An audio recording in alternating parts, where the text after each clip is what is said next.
Ar kada pagalvojat, kodėl vilko gomurys buvo būtent taip pavadintas? Nes meškos šikna jau buvo užimta. O jeigu rimtai, tai frazė vilko gomurys įvardina apsigimimą, kuris panašus į kiškio lūpą, bet paprastai pasireiškia perskirtų gomurių. Anot paties Emilio Vėlyvio, šis pavadinimas yra metafora, kuria jis norėjo apibūdinti pagrindinę mintį. Jei matėt anonsus ar reklamas, dažnai būdavo akcentuojama, kad blogis neva slepiasi kiekviename iš mūsų. Labai drąsi ir intriguojanti frazė. Bet ką tai bendro turi su pavadinimu? Anot Vėlyvio, šis apsigimimas nėra toks fiziškai akivaizdus, kaip kad pavyzdžiui kiškio lūpa, nes pasireiškia labiau burnos viduje. Mes jo gal ir nematome, bet tas trūkumas vis tiek yra. Režisierius ne viename interviu kalba apie mūsų tamsiąją asmenybės pusę, kurios net patys dažniausiai nematome savyje. Kaip čia pasakyt, gražiau. Žiaurus. Taip. Taip, mes esame viduje žiaurus, mes aišku turim civilizaciją, turim kaukę užsidėję, mes gyvenam smagioj, saugioj visuomenėje, vieni kitiems šypsomės ir taip apsaugom vieni kitus nuo to galimo žiaurumo. Bet, sakykime, suirutės atveju, karo atveju išiškėja visi tie gerieji, vadinkim, bruožai žmogaus, kurie gali būti pakankamai žiaurus. Vėlyvis neretai pamini gana plačiai naudojamą Karlo Gustavo Jungo asmenybės interpretavimo modelį, kuris teigia, jog visi turime vadinamąjį šešėlį. Tai pasąmonėje esanti mūsų asmenybės dalis, kuri laiko savyje įvairias emocijas bei impulsus, kurių nenorime ir nesugebame pripažinti kaip savų. Jungo teigimu, tik susidūrę su savo šešėliu bei jį integravę, mes tampame pilnaverčiais brandžiais žmonėmis. Na, ar jau pasijautėt kur kas protingesni? Puiku, nes dabar mes visi ant galvos užsidėsim folijos kepuraitės ir su entuziazmu pasinersime į vilko gomurio personažų simbolizmą ir pabandysim pasižiūrėti, ar serialo kūrėjams visgi pavyko pagrįsti tuos savo drąsius pareiškimus apie žmogaus prigimtį.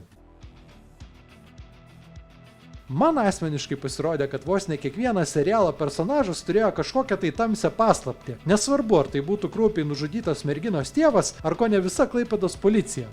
Ta prasme rimtai, seriale bent 3 policininkai buvo korumpuoti ir žiūrėdamas aš vis svarsčiau, ar be Lauros ten yra dar bent vienas švarus pareigūnas. Ir čia atrodo, kad režisierius rašydamas scenarijų rimtai bandė tiesiog ko ne kiekvienam bent kiek ilgiau ekrane esančiam personažui pritaikyti tą savo teiginį per daug negalvodamas, kiek tokių liaudiškai tariant šeidį veikėjų jis prikurs. Kai pradėjau labiau gilintis ir skaičiuoti, supratau, kad jų ten paprasčiausiai yra per daug. Taip, Emili, mes suprantame, kad visi gali pabūti blogi tam tikromis aplinkybėmis, bet ar nebuvo šiek tiek persistengta?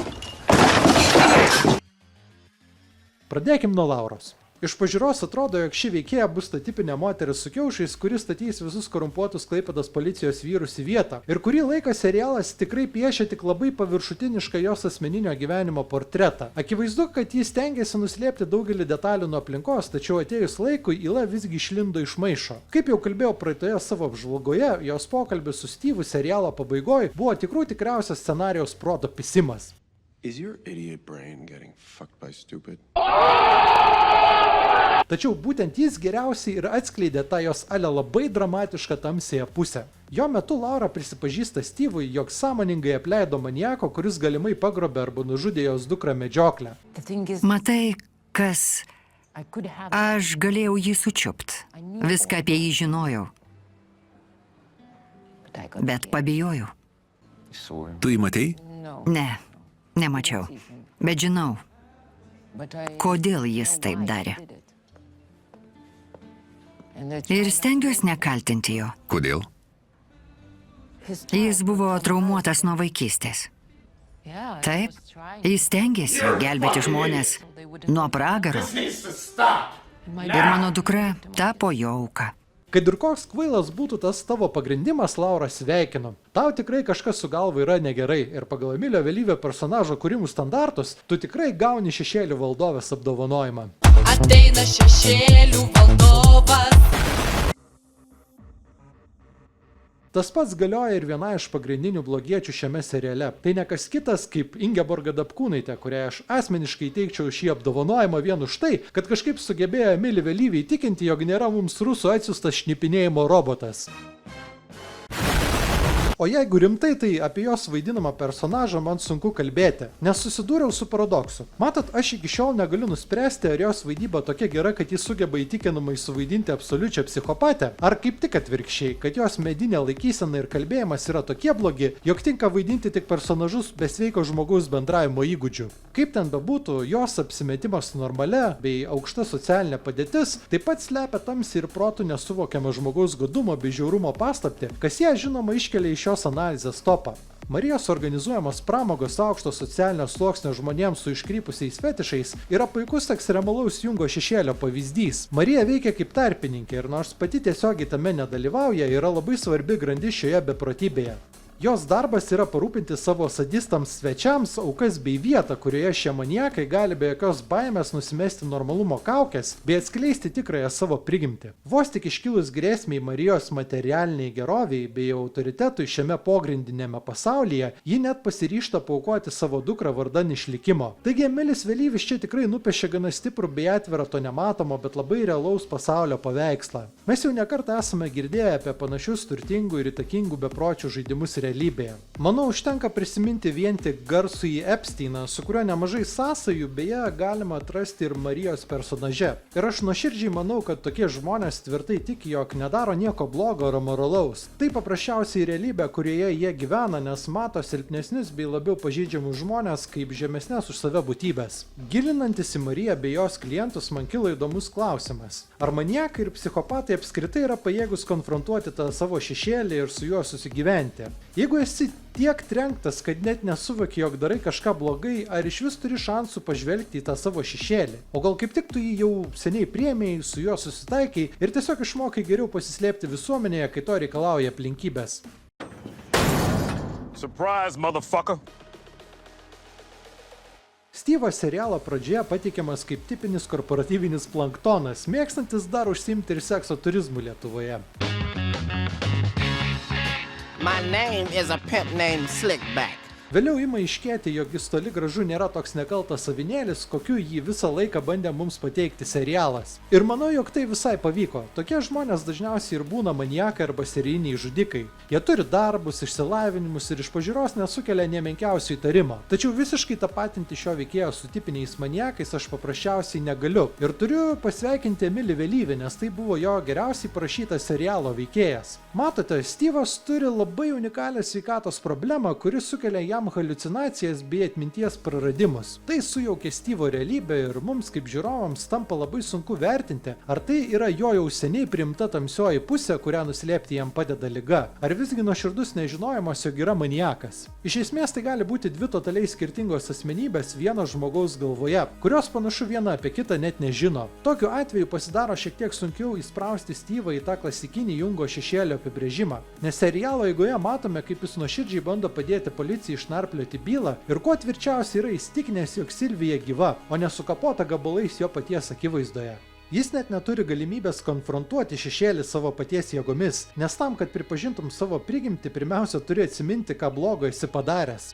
Styvo atveju apskritai atrodo, jog jis yra nepakaltinamas ir turi kažkokį realų psichikos sutrikimą. Tik po jo boso monologo pabaigoje Styvas pagaliau pradeda dėlioti viską į vietas ir pamažu suprasti savo prigimtį. Tai tikrai unikalus personažas, keliantis daug įdomių klausimų, kalbant apie žmonės su tokiais polinkiais. O kas jei tai pavyzdžiui būtų jūsų bendradarbis arba antra pusė?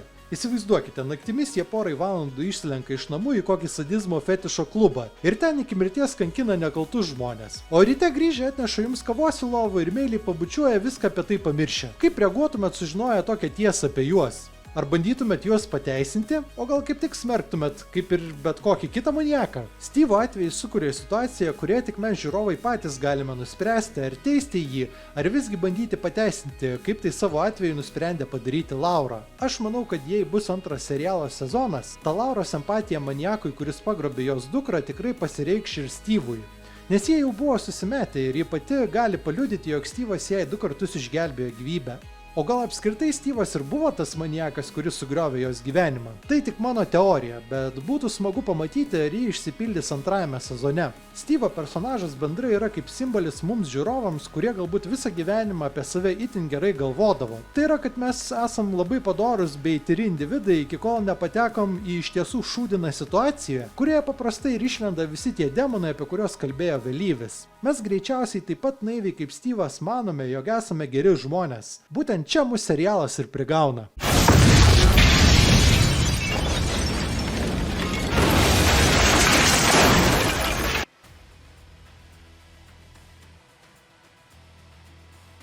Paskutinis veikėjas, kuris tikrai vertas susidomėjimo, buvo Silvijos tėvas Karlas. Pastarasis atkeliauja iš Švedijos į Lietuvą po brutalaus jo dukros Silvijos nužudymo surasti bei nubausti asmenis atsakingus už šį siaubingą nusikaltimą. Ilgą laiką mūsų serialas bando vedžioti už nosies, jo galbūt tai jis yra tas pagrindinis maniakas. Bet žinoma, jo atviras vaizdavimas vėlesnėse serialo scenose buvo per daug akivaizdus. Emilijui Vėlyviui reikėjo labiau padirbėti ties jo rašymu, nes anas turėjo daug potencialo tapti mano mėgstamiausių veikėjų. Įsivaizduokite, ką padarytumėt savo vaiko žudikams, jei turėtumėt galimybę juos surasti. Nors klausimas tikrai nėra naujas, manau daugeliui žiūrovų, o tame tarpe ir man yra ganėtinai aktualus. Atsakymas į tą klausimą filmuose paprastai būna proporcingas vaizduojamam smurto kiekiui, o jau ką, bet smurtą kine tai aš tikrai mėgstu. Ir galiu tik pasidžiaugti, nes šiame seriale jo tikrai netrūko kalbant apie Karlo kerštą. Gaila tik, kad ta jo misija subliuško žymiai anksčiau negu norėtųsi. Karlo mirtis mano manimu buvo suskubėta ir beprasmė, nes jis taip ir nespėjo konfrontuoti savo paties demonų. Jo istorija galėjo būti užbaigta kur kas vėliau ir įdomiau. Aš visą laiką tikėjausi, kad pabaigoje jam pavyks pačiam, o galbūt kartu su Laura įvykdyti tikrąjį teisingumą, tokiu būdu realizuojant tą savo tamsiąją pusę. Deja, galėjome pasitenkinti tik keliais jo pribaigtais niekšais. Karlas taip pat galėjo būti nužudytas jau po to, kai atkeršija visiems tiems blogiukams. Bet viso to nebuvo ir manau, jog žiūrovai šiuo atveju liko šiek tiek apvogti. Karlo istorija buvo vienas iš geriausių pavyzdžių, kaip geri žmonės gali nueiti į tamsiausias savo pasąmonės vietas, kai juos iš savo moralės komforto zonos išspiria tokios beprotiškos aplinkybės. Žinoma, seriale dar buvo ir kitų veikėjų su tamsiomis paslaptimis, tokių kaip pavyzdžiui impotentas maniakas Vladas, kuris mano manimu buvo labai silpnas ir ganėtinai banalus personažas. Manau, jog didžiausia Vlado problema buvo ta, kad Emilis Vėlyvis tiesiog neparašė jam gero backstory, nes mes nematėm, kaip Vladas bei kiti personažai ateina iki tokių gyvenimo pasirinkimų. Bendrai mes kaip auditorija liekam nežinioj, kas juos apskritai paskatino imtis tokios baisios veiklos. Atrodo, kad jis tiesiog yra blogas vardan to, kad serialui reikėjo kažkokio tai blogiuko.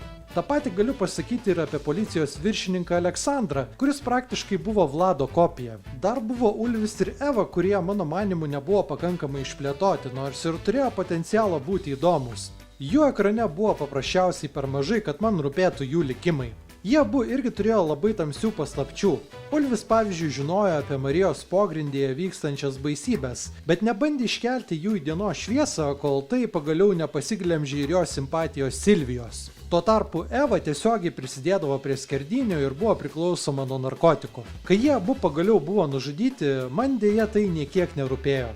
O ir tas pats Mindaugo Papinigio vaidinamas policininkas praktiškai neturėjo jokio paaiškinimo ar vėlesnės atomazgos. Dalbajobas!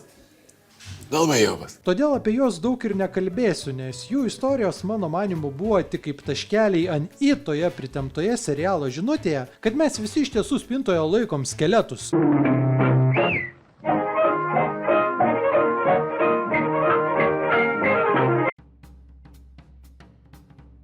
Kaip matote, Emilis Vėlyvis kone kiekvienam ekrane pasirodžiusiam personažui suteikė gana didelį bagažą, tačiau tokiam trumpam serialui jo paprasčiausiai buvo per daug. Manau, kad jis persistengė bandydamas pagrįsti savo pagrindinę mintį. Taip, mes visi turime tą tamsiąją pusę, bet kai kone visi tavo veikėjai yra kažkokie super tamsus ir korumpuoti individai, tampa labai sunku patikėti visą tavo istoriją. Manau, režisieriui reikėjo labiau susikoncentruoti tik į kelis esminius veikėjus su dvigubais gyvenimais.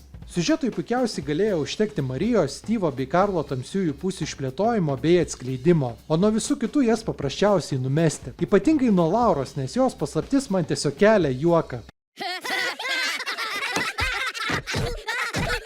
Manau, tokiu būdu istorija galėjo tapti paprastesnė, bet tuo pačiu ir įtikinamesnė. Taip, Emili, tau tikrai pavyko iškomunikuoti, kad kone kas antras gatvėje sutiktas yra kažkoks keistuolis viena ir kita prasme. Bet, kai tu tuos visus prietrankas uždarai į mažą 6 serijų kambariuką ir išmeti raktelį, kyla tam tikrų problemų.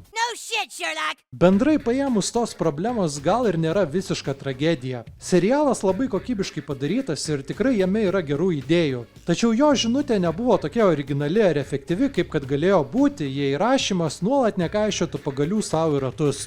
Bet kuriuo atveju mes visi iš tikrųjų esam kažkiek supuveliai viduje, tad nepamirškite šiandien grįžę namo iš savo šiltų ofisiukų šiek tiek pagarbinti šėtono ir išgerti taurę vaikų ašarų. O dabar ir aš jau einu atiduoti duoklę Belzebubui.